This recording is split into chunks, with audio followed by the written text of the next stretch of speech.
dụcស្ដេចព្រះចន្ទរាជាបានភៀសខ្លួនទៅជាមួយក្មួយនាមពញាសួរទៅជ្រកកោនជាមួយនឹងឪពុកមាពញាសួរនេះជាកូនរបស់អ្នកមនាងកេសរបុប្ផាកាលវិលត្រឡប់មកដណ្ដើមរាជ្យពីស្ដេចកោនព្រះចន្ទរាជាមានប្រជារាស្ត្រគាំទ្រព្រះអង្គច្រើនណាស់ពិសេសមានលោកតាម៉ឺនពេជ្រឬហៅតាឃ្លាំងមឿងនិងកូនទាំង4នាក់របស់គាត់ផងយុគព្រះចន្ទរាជាប្រទេសត្រូវបានបែកជាពីរគឺខាងកើតទន្លេស្ដេចកោនគ្រប់គ្រងខាងលិចគឺព្រះចន្ទរាជាគ្រប់គ្រងព្រះស្ដេចកោនបានមកឡោមព័ទ្ធនៅ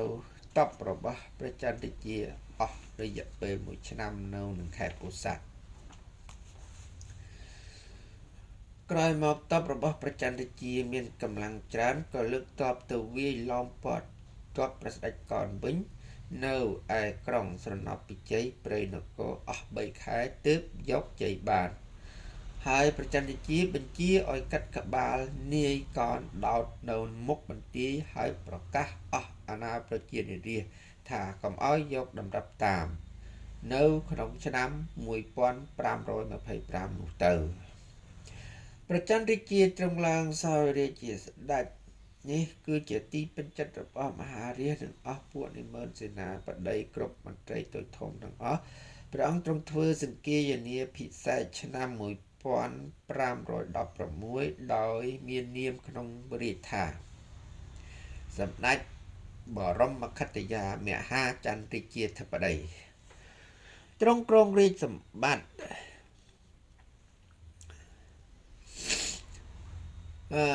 ពីឥសីគ្រឿងគ្រងរាជសម្បត្តិសម្ដេចឥសីពិផតយកទៅកប់ទុកនៅក្នុងរូងដើមចំបក់មួយក្នុងស្រុកបាទីលុះបានគ្រឿងបញ្ចសេករាជគ្រប់ហើយទើបទ្រង់សោយរាជនៅក្រុងលង្វែកជាសម្រេចខាងក្រោយព្រះអង្គទ្រង់បានប្រមូលអ្នកប្រាជ្ញរាជបណ្ឌិតទាំងផ្លូវលោកទាំងព្រះសង្ឃព្រមទាំងគម្ពីរដីកាឯកសារទាំងអស់ទុកជាគ្រឹះព្រះនគរសូម្បីតែការសិលាចារឹក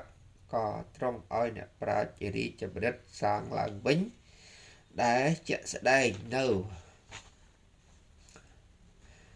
ថែវខាងក្រោមនៃប្រាសាទអង្គរវត្តមានចុះកាលបរិច្ឆេទពីគ្រិស្តសករាជ1565ដល់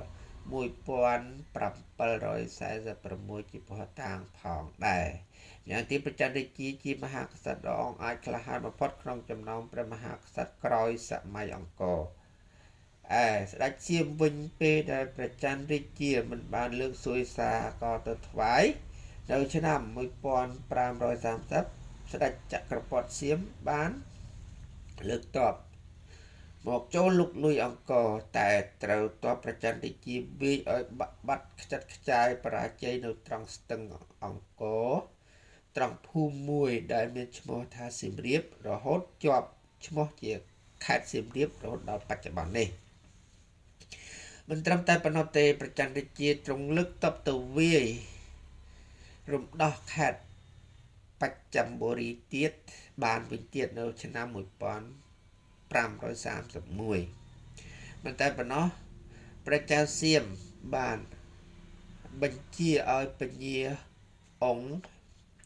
ដែលជាគេរក្សាទុកជាកូនអុកសម្រាប់ប្រឆាំងនឹងខ្មែរឲ្យលើកទ័ពជើងគោកចំនួន90000នាក់និងជើងទឹកចំនួន50000នាក់ដែលដឹកនាំដោយពញាវាំងសានចូលមកវាយទ័ពខ្មែរនៅឆ្នាំ1940តែព្រះចន្ទរាជាបានវាយឲ្យបរាជ័យទៀតឯពញាអង្គវិញព្រះចន្ទរាជាក៏កាប់នឹងសែងដាវស្លាប់នៅលើខ្នងដំរីខេត្តពោធិ៍សាត់នៅក្នុងពេលសង្គ្រាមនោះឯងនៅក្នុងឆ្នាំ1557ឆ្លៀតឱកាសដែលសៀមជា ជាប់ចម្បាំងជាមួយភូមាព្រះចន្ទជាក៏ទ្រង់លើកទ័ពទៅវាយរំដោះខេត្តចន្ទបុរីនិងខេត្តផ្សេងទៀតនៅជាប់នោះផងដែរសង្គ្រាមរំដោះទឹកដីនេះព្រះអង្គត្រូវបានដឹកនាំធ្វើពីរលើកគឺនៅឆ្នាំ1559និងឆ្នាំ1562ម្ដងទៀត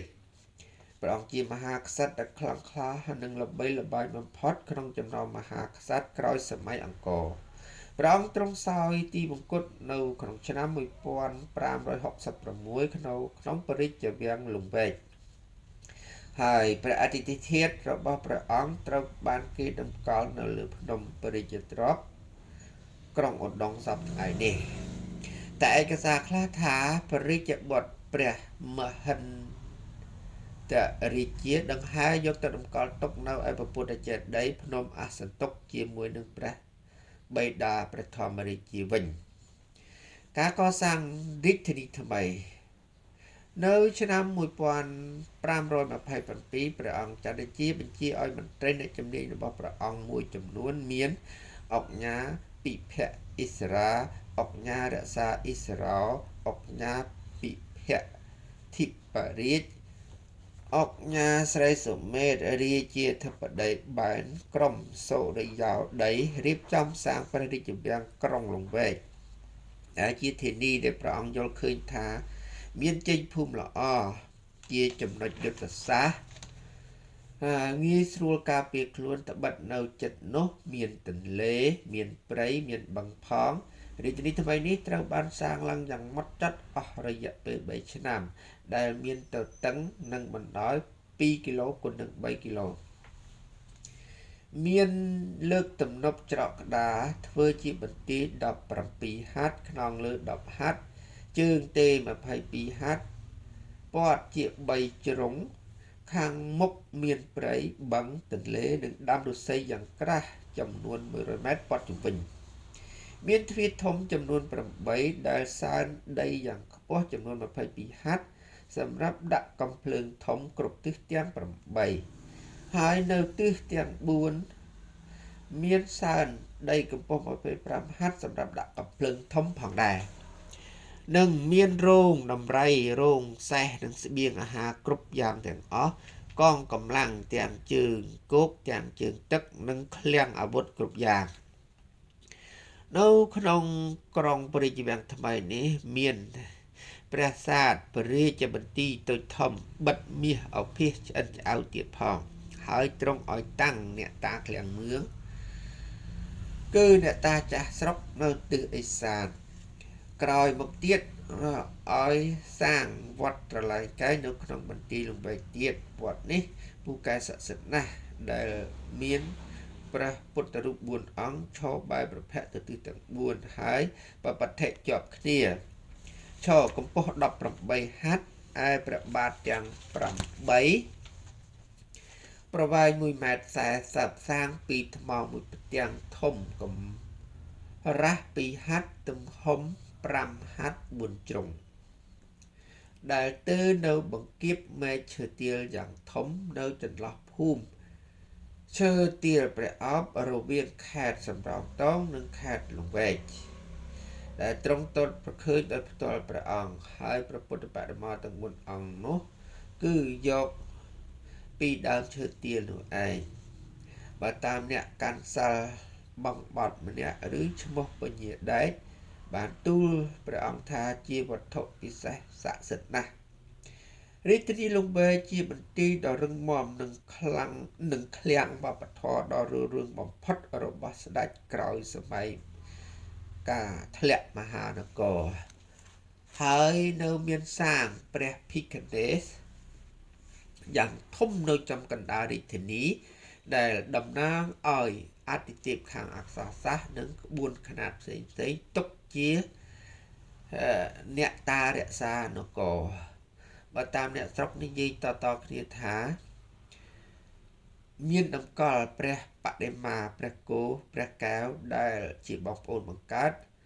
ដែលអ្នកស្រុកចាត់ទុកថាជាវត្ថុស័ក្តិសិទ្ធិបំផុតរបស់ជាតិខ្លួនបច្ចឹកជាទ្រង់បានស្នាក់អាស្រ័យនឹង សោយរាជនៅក្នុងក្រុងលង្វែកនេះទល់តែរហូតដល់ឆ្នាំ1566នៃការអស់ប្រជជននៅក្នុងបន្ទាយនេះឯង